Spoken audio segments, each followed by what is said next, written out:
Hii ni Maisha Kamili, tutakufungulia Biblia uyaone maisha. Karibu sana ndugu mtazamaji na kupitia kipindi chetu hichi ambacho tunaenda kujifunza masomo yetu ya mwongozo wa kutumia Biblia. Wiki hii tulikuwa tunasoma tunasema wenyeji wapi?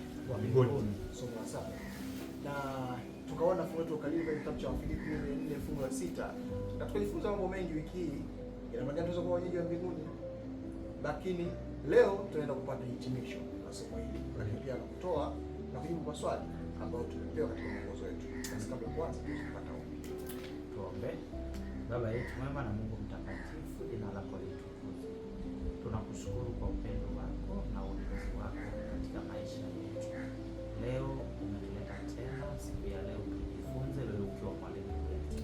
Tunakusihi Mungu wetu utupe usikivu, na unapotukumbuka usimwache na mfuatiliaji wa kipindi hiki. Amen. Na mwisho wa siku wote tuelewe haya masomo sawa sana mapenzi yako. Katika jina la Yesu Kristo. Amen. Amina. Wenyeji wa mbinguni. Wenyeji wa mbinguni. Wenyeji wa mbinguni wanaishi kwa raha sana. Japo wako hapa duniani. Twende Wafilipi 4:6. Msijisumbue kwa neno lolote, bali katika kila neno kwa kusali na kuomba pamoja na kushukuru haja zenu na zijulikane na Mungu. Amina. Sasa kuna nukuu hapa kutoka kwa N.G. White kutoka kwenye kitabu cha The Amenohim kurasa wa 224. Sema hatupaswi kujitazama wenyewe. Kadri tunavyotafakari zaidi mapungufu yetu wenyewe, ndivyo tutakavyopungukiwa na nguvu za kushinda. Kadri tunavyotazama Wenyewe ndivyo tutakavyopungukiwa zaidi na nguvu za kushinda. Sasa ukichanganya na hii ya msijisumbukie kwa neno lolote, hii nukuu unaielewaje? Ili tuweze kushinda, ili tuweze kufurahi katika Bwana siku zote, ili tuweze kuishi maisha ya mbinguni duniani, eti tusiwazie hali zetu, tutazidi kuishiwa nguvu. Hii unaielewaje? Yaani usiwaze wewe mwenyewe. Unaweza ukawa umekumbana na changamoto, lakini changamoto isikufikishe kwako wewe kwamba nimekumbana na hii changamoto, basi ndio mwisho wangu.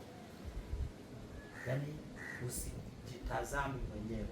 Tumepewa pa kutazama kwamba kuna kitu nyuma.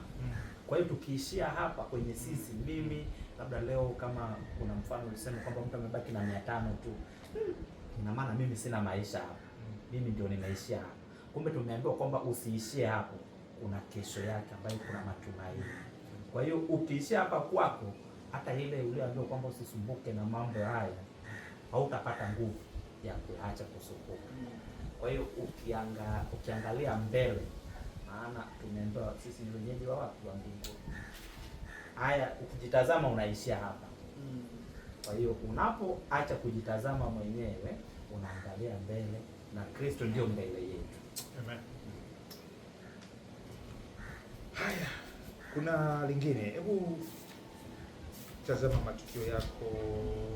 Mwaka ndio umeanza huu 26 Januari, hii bado ndio inambamba hivi, lakini hata ukirudi mwaka jana, umewahi kulifikisha jambo kwa Mungu, haja yako ikajulikana kwa Mungu, akajibu kweli? Ulipata amani, kuletea amani maombi kujibiwa. Lakini vipi pale ambapo hajajibiwa mpaka sasa hivi unasubiri? Hebu elezea uzoefu wa kuomba unapata amani, wa kuomba bado unasubiri. Inakuwaje kwaje hapo? Una uzoefu upo wa kuomba unajibiwa na ambao unaomba unaendelea kusubiri. Kuna mambo ambayo Mungu ambaye tulimuomba jana akatimiza. Kweli niseme, yale maombi yalikuwa ule utimizwaji ulikuwa umejazilizwa na furaha ambayo sio kama mtu amenitendea. Yaani naona maombi yangu yamejibiwa. Sio kwa bahati. Hapana, bali kwa wanasema ili uweze kufurahia safari, uweze kufurahia mwisho, lazima ufurahie na safari pia. Sasa katika ile safari ya kwenda kupata ule hitimisho lake, unaona ukiangalia nyuma, nilikuwa pamoja na Mungu alipokuwa ananiongoza, ile furaha inazidi kuwa kubwa zaidi. Lakini inanipa faraja pia hata kwa wale ambao hawajajibiwa mpaka sasa, kwamba Mungu atanitimizia kwa wakati. Wewe kuna vitu ambavyo hujajibiwa. Hajajibiwa bado. Una amani bado? Ndio, bado nina amani kubwa sana. Kwa nini? Kitu gani kinakupa amani? Kinachonipa amani ni kwamba kama aliweza kunitendea, kwanza Mungu wetu ni mwaminifu, sio kama kivuli. Je, neno lake ni thabiti, alichokisema kitakuwa, alichoahidi sijui Omondo, wewe unalionaje hilo? Wewe kuna vitu na wewe unasubiria na amani kuna vitu navisubiria na nina amani, maana nimejifunza kwamba Mungu ana sababu zake na ananielewa mimi zaidi ya ninavyojielewa.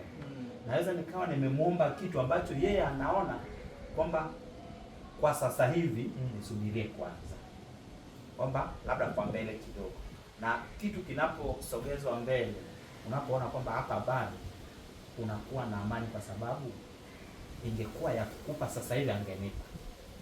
Kwa hiyo sasa ameona kwamba kwa hili bado Bwana ni mwema. Bado Bwana ni mwema. Unaridhika kuwa navyo na kutokuwa navyo. Naridhika kuwa navyo na kutokuwa navyo, kwa sababu anajua ni lini niwe navyo na ni lini nisiwe navyo. Amina. La mwisho katika muktadha wa Filipi sura ya 4:8, tuambie tutafakari yale mambo yanataja kama msaba yale staha, sifa, wema.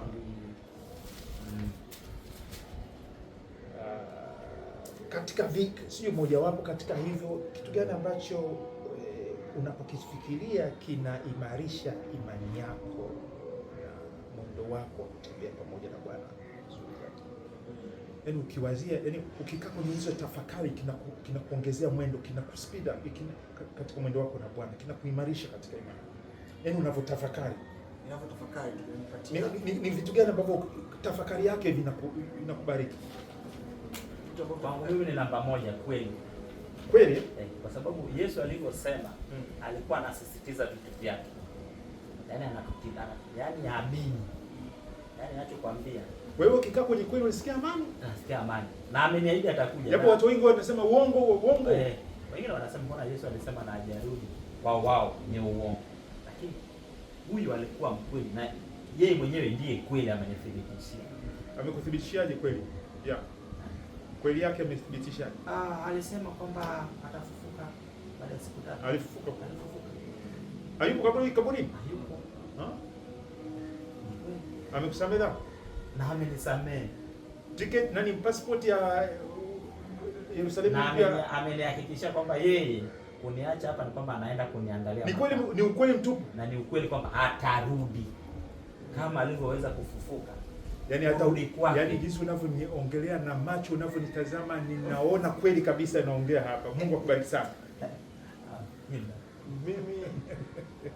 Mimi niseme yoyote ili haki yake imedhihirishwa. Tunasema haki imedhihirishwa kupitia mwana wake Yesu Kristo. Alichotuahidi amekitekeleza. Na sasa kupitia hivi ninapata ujasiri kwamba hata kule mwisho, hata kama nikilala sasa, ninalala kifoni mwake. Haki utapata. Haki yake bado utaipata.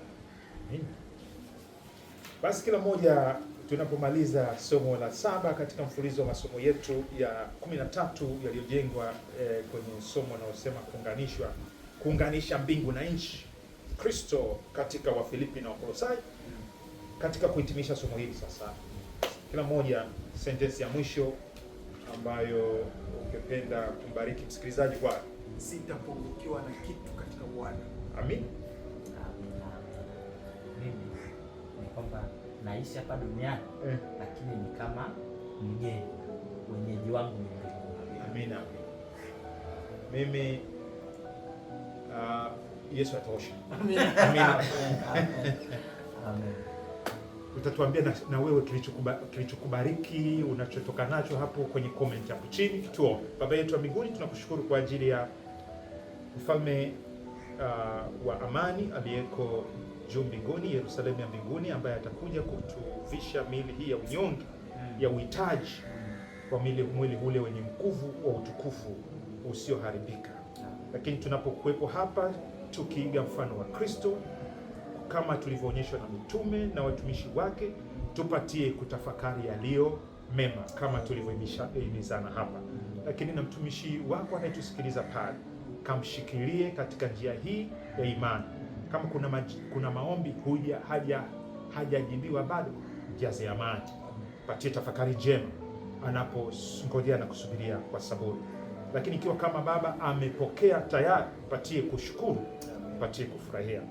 Bariki, tukutanishe tena kwa masomo yajayo, somo la 8 lijalo, kwa jina la Yesu. Amen.